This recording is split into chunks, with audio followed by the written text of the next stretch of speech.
Hello guys, welcome back to the channel. Today I'll show you how to create a QR code with Canva. So let's get started. First, open Canva and click Create.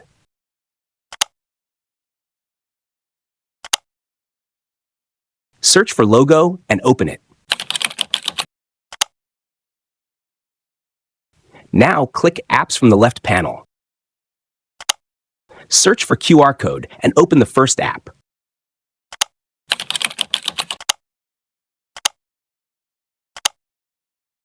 Paste the complete URL you want the QR code to open, then generate it and place it in your design. Resize the QR code to fit your design and scan it once to make sure it works correctly. Finally, click Share. Select Download and click Download again.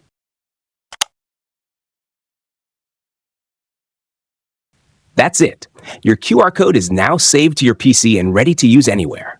If you found this video helpful, please give it a thumbs up and subscribe to the channel